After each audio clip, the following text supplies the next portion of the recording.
Alors, comme vous le savez, à chaque cérémonie annuelle, on essaye d'avoir une séquence d'inspiration. L'an dernier, on avait une table ronde sur tout ce qui était sexisme et âge, en fait, au travers des générations. Ce matin, on a choisi d'avoir un aspect plus juridique.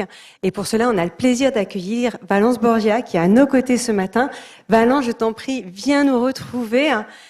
On peut l'applaudir.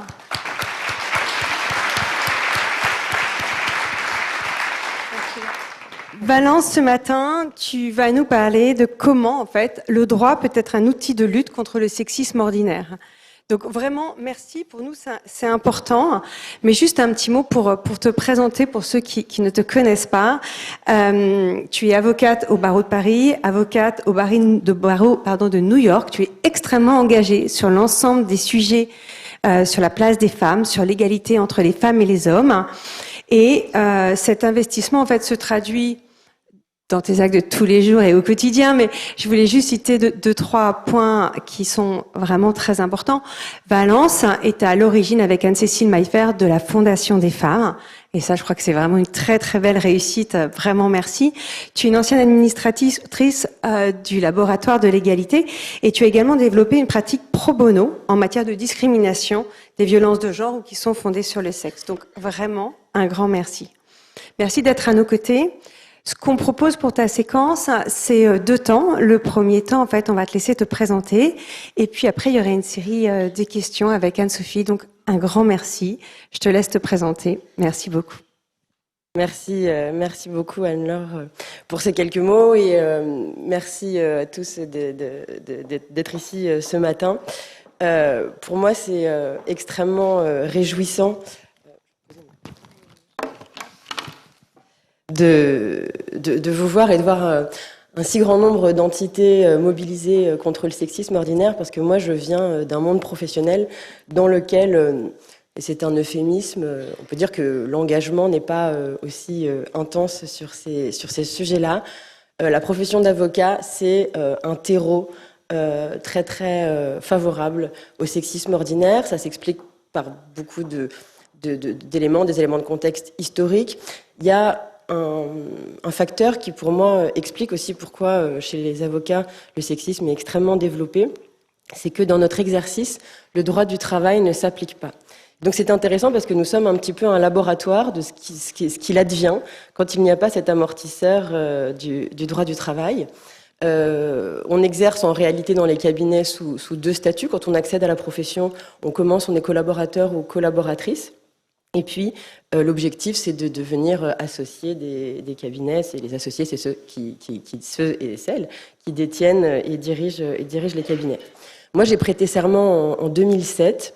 Et je dois dire, probablement, ça procédait d'une forme de naïveté de ma part, mais je ne pensais pas que j'aurais à affronter dans ma vie professionnelle des enjeux d'inégalité homme-femme. Comme beaucoup, j'avais eu un parcours universitaire qui était plutôt méritocratique et je pensais que ça allait se poursuivre dans la profession. Et je dois dire que j'ai eu un choc. J'ai intégré un cabinet d'affaires international dans lequel je faisais du contentieux des affaires et de l'arbitrage international. Et si les cohortes de collaborateurs et de collaboratrices étaient extrêmement féminisées, à l'instar d'ailleurs de ce qu'était l'école du barreau, les promotions d'élèves avocats, d'élèves avocates sont féminisées à hauteur des 2/3. Même à mon époque, aujourd'hui, je crois que c'est même près de 80% d'élèves avocates qui intègrent la profession chaque année. Ça se retrouvait donc dans les effectifs des collaborateurs et des collaboratrices. Mais lorsqu'on regardait les associés, et bien là, tout d'un coup, il y avait très, très, très majoritairement des hommes, et plus les cabinets étaient des cabinets importants, plus les femmes disparaissaient de l'association. Et donc, pour moi, ça a constitué un choc, parce que j'ai compris assez rapidement, de fait, qu'il y avait une forme d'obstacle un peu invisible entre moi et le développement d'une carrière, et ça m'a inquiétée. Assez rapidement, je me suis investie dans le tissu associatif pour un peu comprendre quels étaient les mécanismes à l'œuvre, à la fois au laboratoire de l'égalité qui a été mentionné tout à l'heure, que vous connaissez certainement, et qui est une magnifique association très experte sur les questions d'égalité professionnelle, où moi j'ai essayé de comprendre quels étaient les mécanismes à l'œuvre. Et puis ensuite, je me suis investie dans un syndicat qui est le syndicat de l'Union des jeunes avocats, dans lequel j'ai porté ces sujets-là. Et la première chose que j'ai faite, parce que j'ai une conviction, c'est que on ne combat bien que ce qu'on mesure.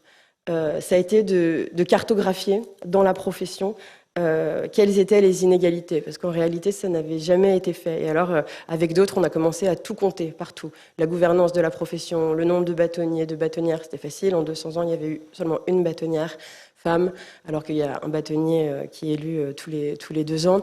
Le Conseil national des barreaux n'avait jamais été présidé par une femme. Les taux d'association dans les cabinets étaient extrêmement faibles. On retrouvait à peu près 20% de femmes avocates associées.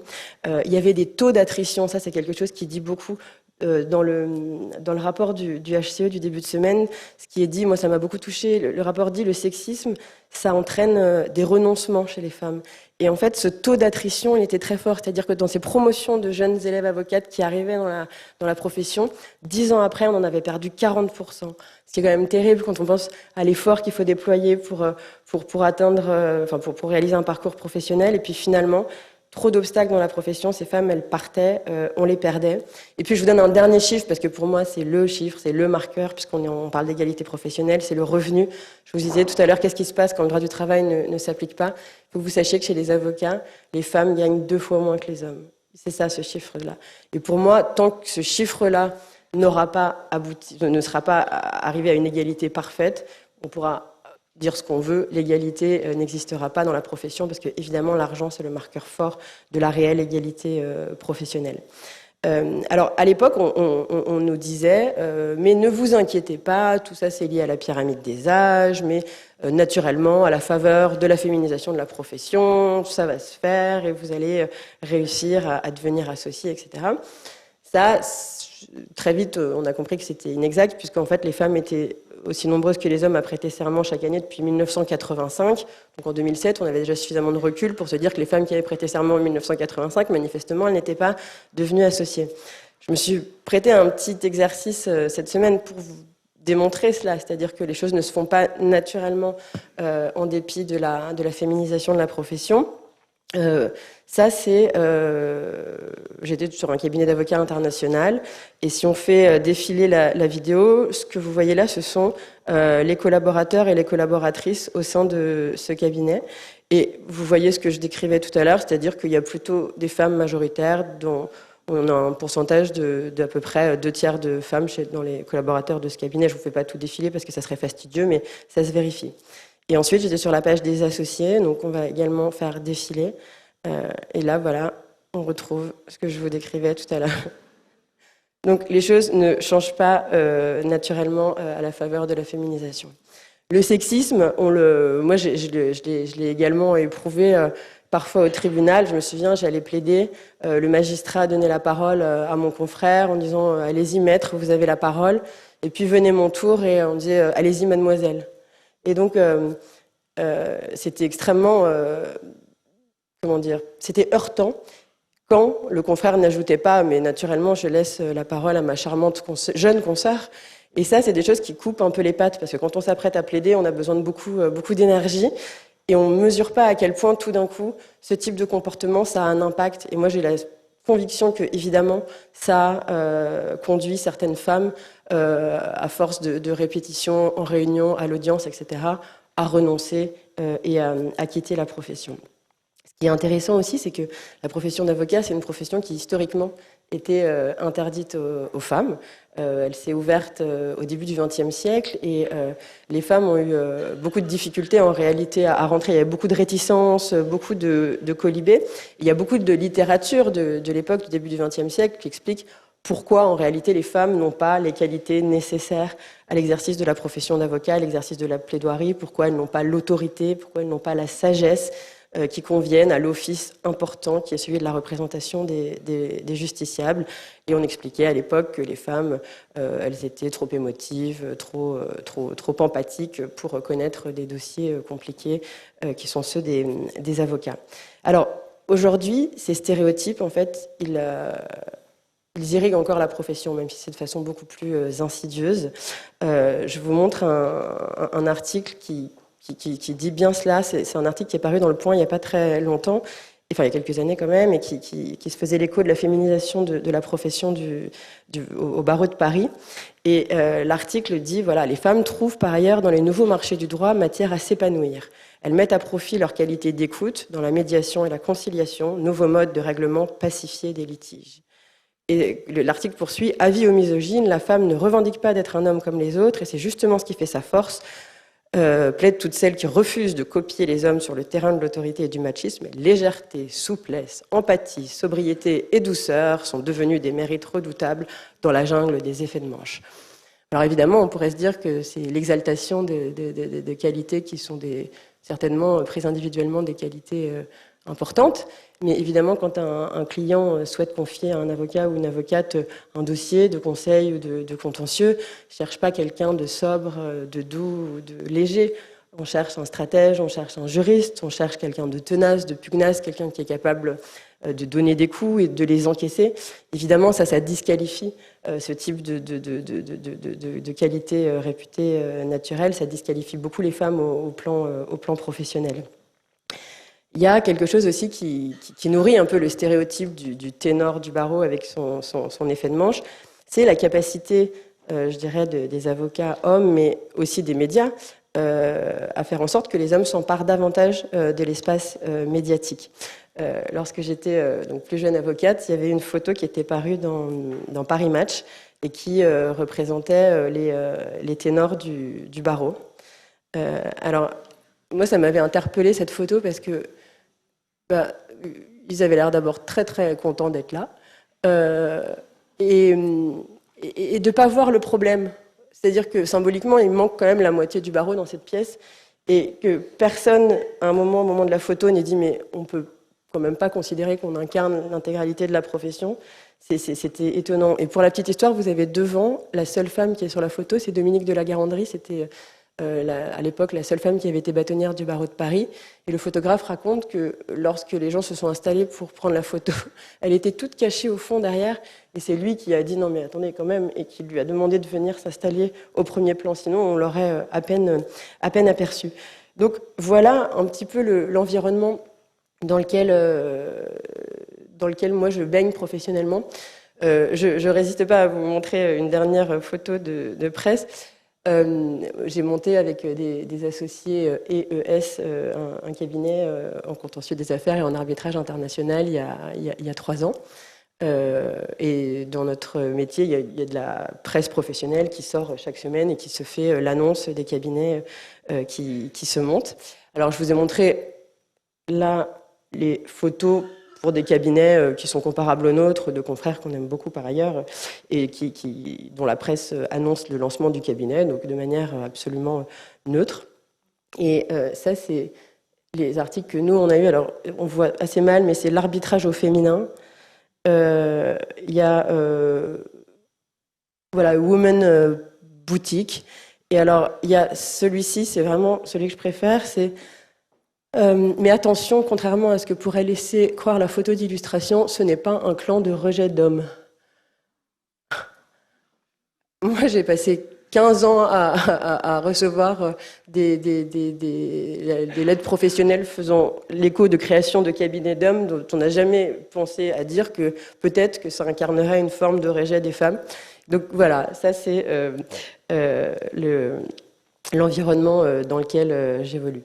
Il y a un dernier sujet dans la profession qui est très très important, c'est la question de la parentalité évidemment. Il y a un sujet sur les femmes avocates, c'est très compliqué de concilier une profession libérale et une vie familiale.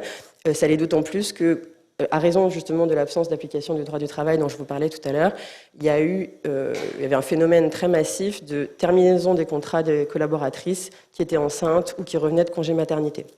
Et donc je vais en venir à la Fondation des femmes. Moi, je me suis beaucoup investie là-dessus et j'ai commencé à défendre des collaboratrices qui étaient discriminées et à mettre en place des stratégies juridiques pour dire, bon, très bien, le droit du travail ne s'applique pas, mais pour autant, c'est pas la loi de la jungle, comment peut-on faire pour faire condamner ces cabinets ?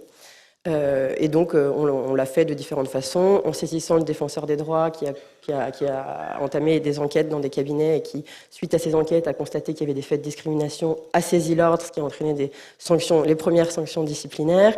On a ensuite saisi les juridictions pour faire dire que peut-être que le droit du travail ne s'appliquait pas, mais que pour autant la loi de 2008 sur les discriminations trouvait à s'appliquer dans les cabinets d'avocats. Et on a comme ça obtenu le développement d'une jurisprudence. Et ça, je dois dire que c'est devenu une addiction. C'est-à-dire que quand le droit passe et remet de la justice là où les choses étaient vraiment injustes, c'est un sentiment qui est de plénitude. C'est très réparateur, évidemment, au premier lieu pour celle qui a été la victime de cela. Mais pour celles et ceux qui l'accompagnent aussi, c'est quelque chose qui est vraiment très, très heureux.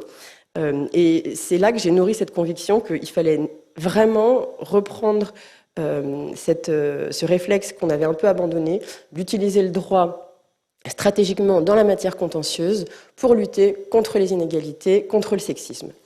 À ce moment-là, il y avait une affaire, je ne sais pas si vous vous en souvenez, c'était l'affaire de la fresque du CHU de Nantes. Alors la fresque du CHU de Nantes, c'était cette fresque qui représente une scène de viol extrêmement violente et qui était dans la salle de garde, c'est une fresque carabine, hein, de la salle de garde des internes du CHU de Nantes. Anne-Cécile Meffer, qui était à l'époque, je crois, porte-parole d'Oser le féminisme, s'était émue évidemment de la présence de cette fresque dans le cadre d'une salle qui est normalement destinée à ceux qui vont nous soigner. Et elle a fait, suite à cela, l'objet de cyberharcèlement, de représentation sexiste sur un groupe de jeunes médecins en fait, qui se plaignaient de cette intervention avec des injures évidemment liées à son sexe. Moi, à l'époque, j'avais écrit un article qui disait c'est quand même incroyable, dans ce pays, il y a une loi depuis 2004 qui consacre l'infraction d'injure à raison du sexe.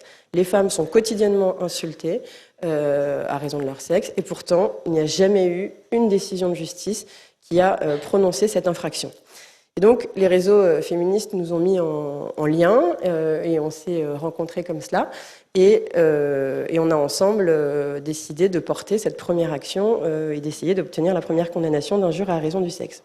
Anne-Cécile, elle avait fait ce constat, elle avait une grande expérience du milieu associatif et du manque criant de moyens. Et elle avait compris que ce qui manquait, c'était l'argent pour le droit des femmes. Pour le dire simplement, elle avait compris que parfois, il y a des femmes avec leurs enfants qui souffrent de violences conjugales extrêmement brutales, mais que lorsqu'elles appellent à l'aide, eh bien, on leur dit qu'il n'y a pas de solution concrète d'hébergement et qu'elles doivent rester chez elles. Ça, c'était quelque chose qui, à juste titre, évidemment, lui semblait complètement insupportable parce que ce n'est qu'une question d'argent, de moyens. Il faut savoir que le droit des femmes, à l'époque, était moins doté que la SPA. Et donc, elle avait cette idée de créer une fondation pour lever des fonds et elle m'a proposé de venir y monter ce qu'on a appelé la force juridique de la Fondation des femmes, c'est-à-dire une cellule qui a vocation à utiliser le droit comme un outil au service des associations pour faire avancer la cause des femmes. Et un peu comme le décrivaient les cofondatrices de l'initiative Stop Sexisme, on s'est retrouvés autour d'une table, à plusieurs, dans un café un soir. On a signé les statuts de la Fondation des femmes. Ça, c'était il y a 6 ans. Et désormais, la Fondation des femmes existe. Elle a levé plus de 4 millions d'euros qu'elle a reversés aux associations. Elle a financé plus de 20 000 nuitées d'hébergement d'urgence. Elle a ce lieu magnifique qui est la Cité Audacieuse, dans lequel je vous invite très vivement à venir si vous ne l'avez pas encore visité, qui est rue de Vaugirard et qui est un lieu qui rassemble les différentes associations. Et puis, au sein de la Fondation des femmes, il y a la Force juridique. La Force juridique, c'est un collectif où maintenant nous sommes 360 avocats et avocates bénévoles. On fait du plaidoyer pour faire évoluer la loi. On accompagne les associations qui ont un terrible besoin de droit. Et on mène, ça c'est ce que moi je préfère faire, les contentieux stratégiques pour faire avancer les choses. Donc voilà en quelques mots, ce qui a été mon parcours jusqu'à la création de la Fondation des femmes et de sa force juridique.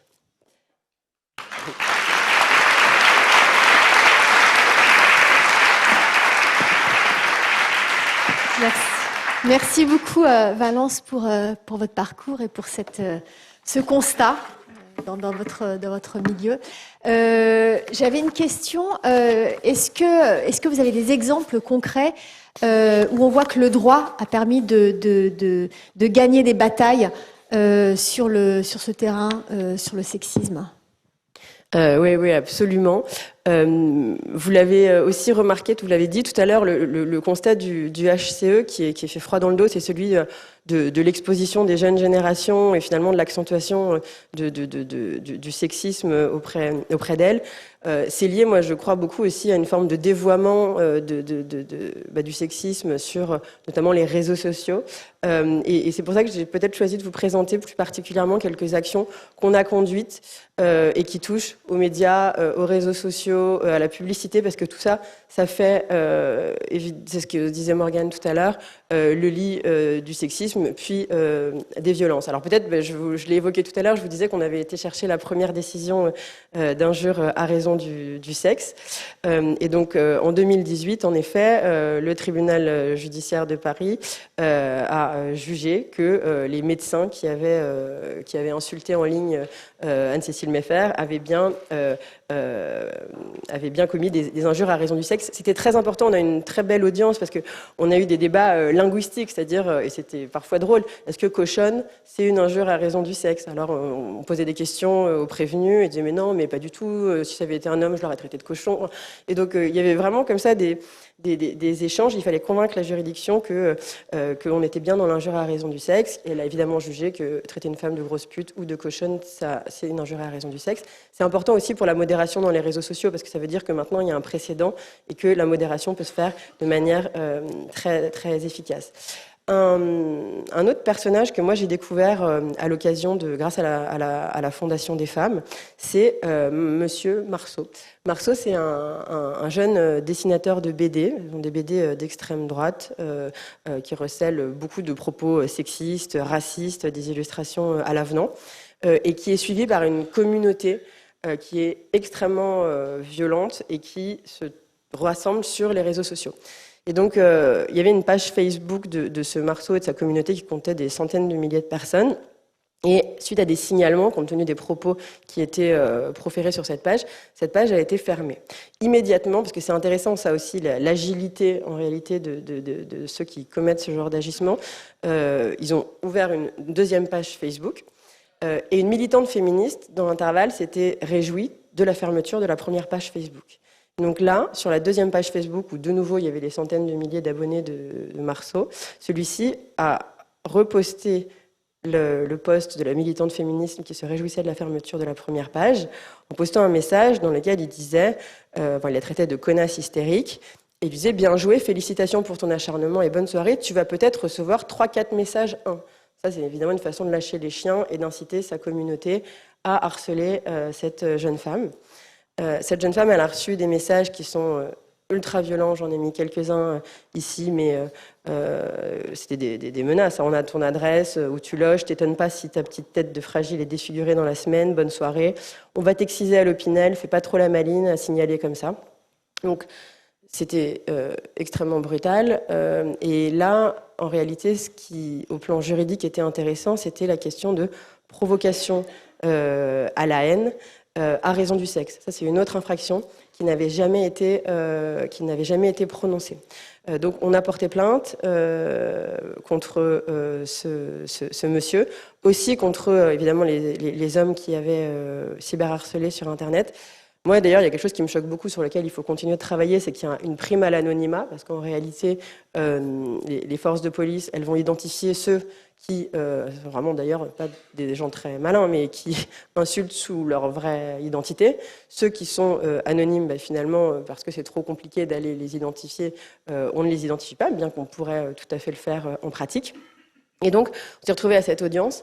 Et ça, c'est toujours pour moi des moments extrêmement étonnants, parce que ces hommes qui écrivent ce type de messages qui sont quand même effarants de brutalité, à l'audience, mais on aurait dit des petits garçons. Et d'ailleurs, c'était des gens qui avaient, je me souviens d'un monsieur, il était architecte, et il expliquait qu'il avait posté son message à 18h30 pendant que le bain des enfants coulait.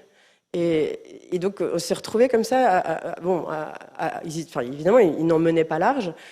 Et in fine, l'infraction a été évidemment caractérisée, constituée. Il y a une condamnation. Et Marceau a été condamné à une amende de 10 000 €, à des dommages et intérêts à l'endroit de la plaignante, tout comme les autres hommes qui avaient été identifiés et qui étaient là. Mais la victoire juridique, c'était d'avoir obtenu cette première décision sur le fondement de la provocation à la haine à raison du sexe.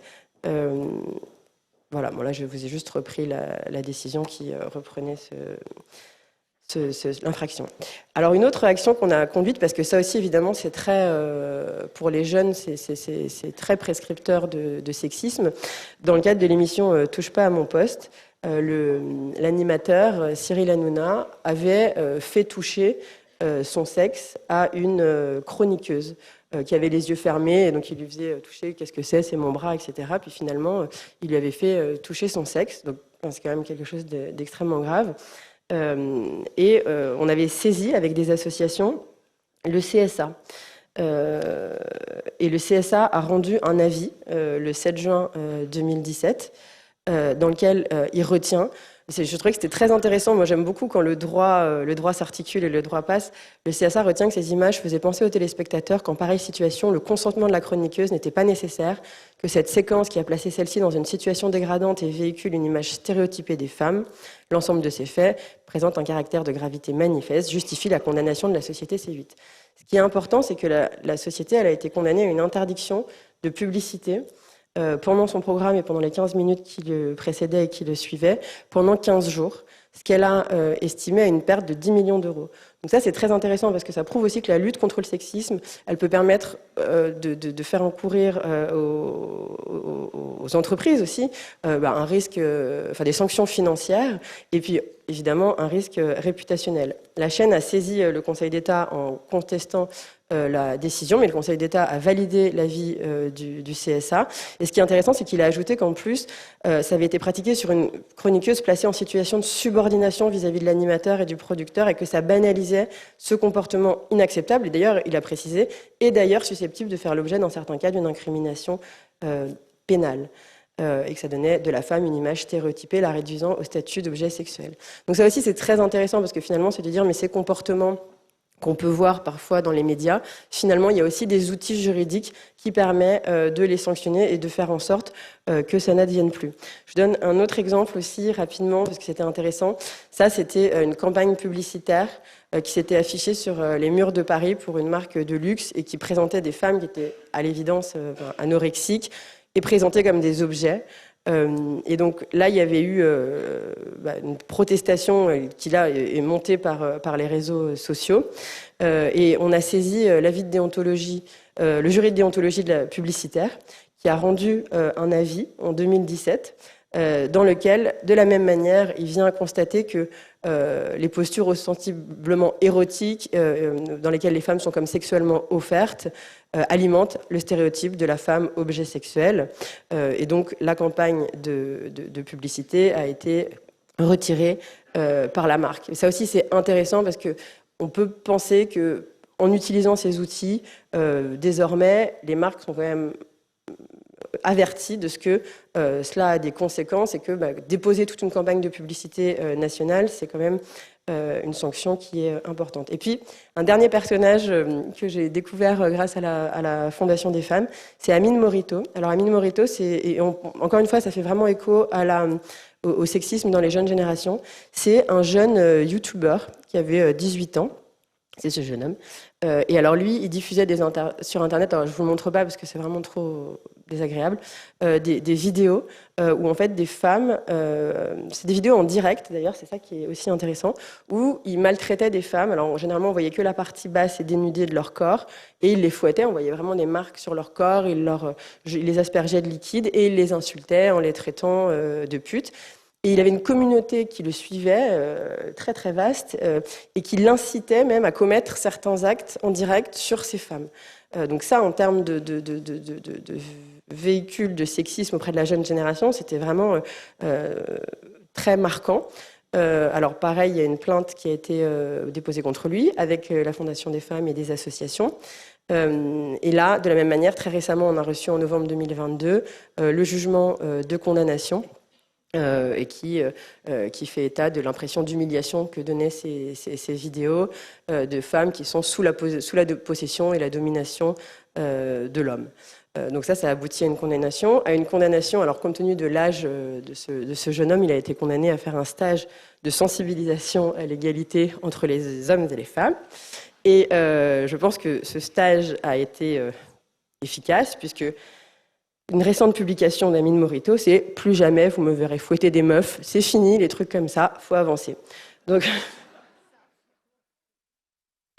voilà quelques exemples des actions qu'on peut conduire à la Fondation des femmes au sein de la force juridique. Merci beaucoup de votre attention.